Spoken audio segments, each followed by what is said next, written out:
Good morning.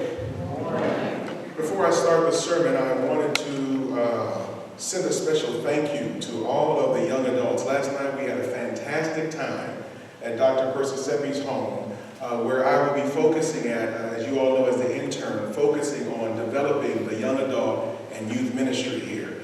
And last night we had a wonderful gathering. We had Juliet, Gary, Ish, and my friend Louise were all there. We had about a total of 9 people actually that came out to his home, and a wonderful time of fellowship and really developing young adult leadership. And so you will see them more engaged in the services and the times that come. They're going to invite more friends out. And so that's what we're doing to figure out how to connect the young adults back to the church and the ministry and to find relevant spaces and relevant things for them to do in the ministry. So it was a wonderful, wonderful time last night. So thank you all for coming. Let's get right into the sermon. Exodus. My topic on this morning is go to the rock. Go to the rock. I want to tell you a little story. A small boy picked up the telephone and he dialed 0. He asked the operator to call a number for him. The little boy didn't speak too clearly, so the operator could not understand him. After the little boy repeated it 4 or 5 times, he blurted out, "You operators are so dumb," and he slammed down the receiver. Hearing this, the little boy's mother was shocked. She called the operator and made the little boy apologize. Now later, when his mother had left the house, the little boy got up and he went to the phone again. He said, "Hello, is this that same operator that I was talking to a little while ago?" The operator said, "Yes." He said, "Well, I still think you're dumb." Moses finds himself in a very similar situation as this operator. The people have quarreled with him. They're grumbling and they're complaining. They question his leadership. "Why did you bring us out of Egypt to dwell in this wilderness?" They focus on his faults. That's not hard to find since we all have them. They misused and abused him. In effect, they were saying, "Moses, you are so dumb for bringing us out here."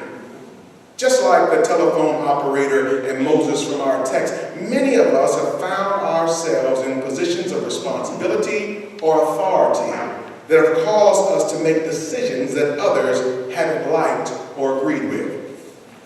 No doubt some of you have endured ridicule, criticism, and the pain of being misunderstood, the discomfort of living and working and even ministering in hostile environments.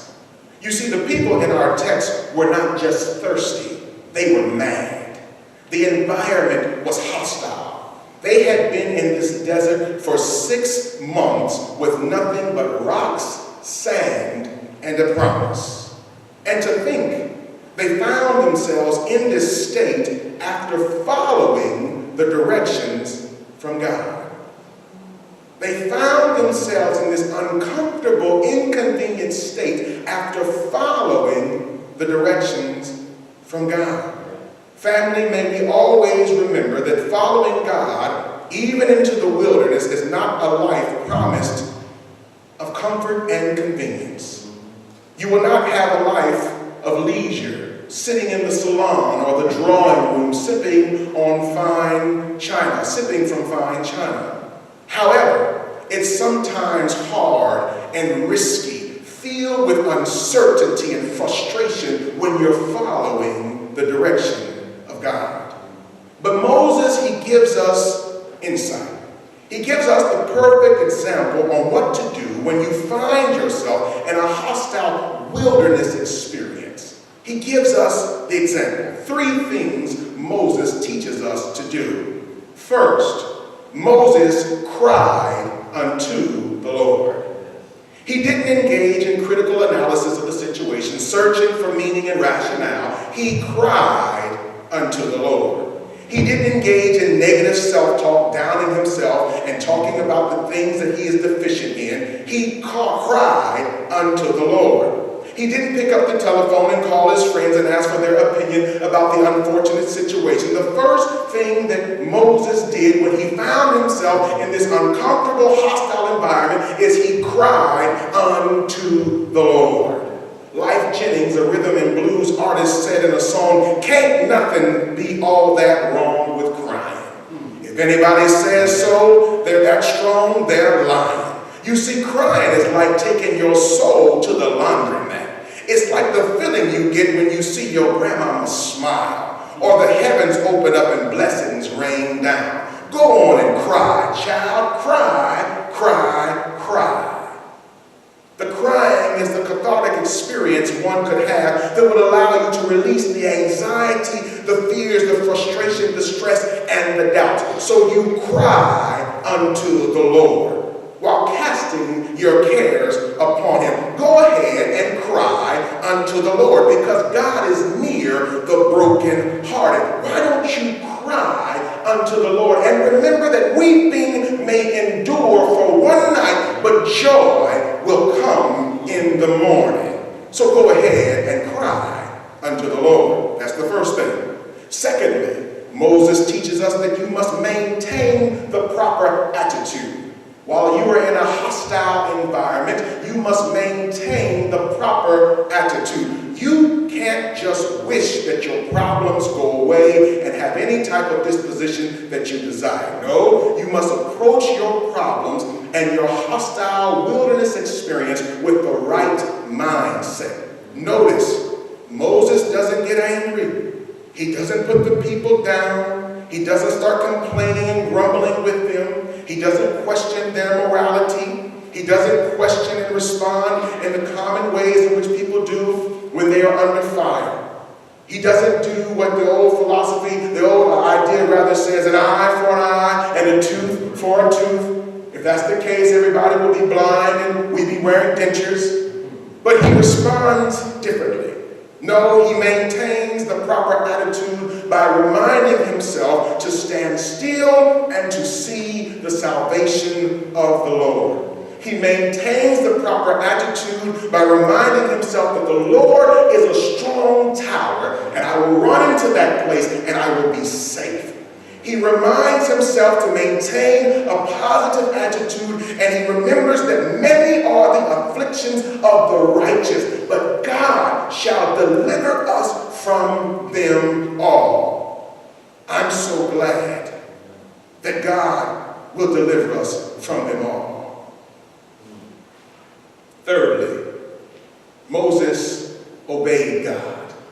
Moses obeyed God. So first, he cried unto the Lord. Second, he maintained a positive attitude. Third, he obeyed God.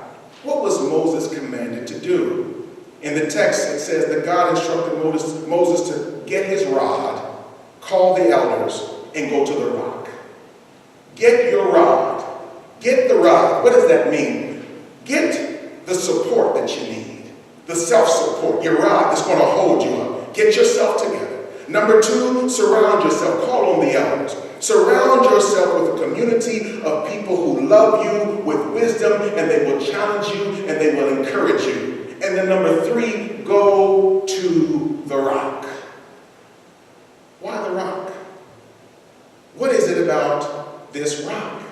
Why does God direct Moses to go to the rock? Matthew reveals to us in chapter number 16, verse 18. Jesus asked Peter, "Who do men say that I am?" Peter says, "You are the Christ, the Son of the living God, the Messiah." Jesus tells Peter that flesh and blood didn't reveal that to you, but only my Father in heaven. Here we go. Then he goes on to say, "Jesus, thou art Peter, and upon this rock," now wait a minute, upon this rock, was he talking about building the church on Peter, the person? Because we know Peter's name stands for pebble. No. Upon this rock. What is the rock? The revelation of who Christ is to you. Upon this rock, the revelation of who Jesus Christ is to you, God said he will build his church, and the gates of hell shall not prevail against it. Family, Jesus is the rock. And the understanding and relationship that you have with Jesus is the rock. Jesus is the rock. And the rock, family, is salvation. Salvation is dependent upon what you need when you need it. For the children of Israel in our text, they needed water, so salvation was the water. For Moses in our text, he needed deliverance from the hostile environment. So his deliverance and salvation was being delivered from the hostility. Now you can fill in the blanks for whatever your salvation that you may need. Because Christ, Jesus, is the rock, and the rock is salvation. So you need to remember that when life gets difficult and you're overwhelmed, when you're being criticized and negativity is coming from all sides, when depression sneaks in, fear and anxiety, confusion and doubt, I want you to simply remember to go to the rock. I want you to go to the rock of my salvation. Go to the rock that the builders rejected. I want you to go to the rock when you need a shelter and when you need a friend.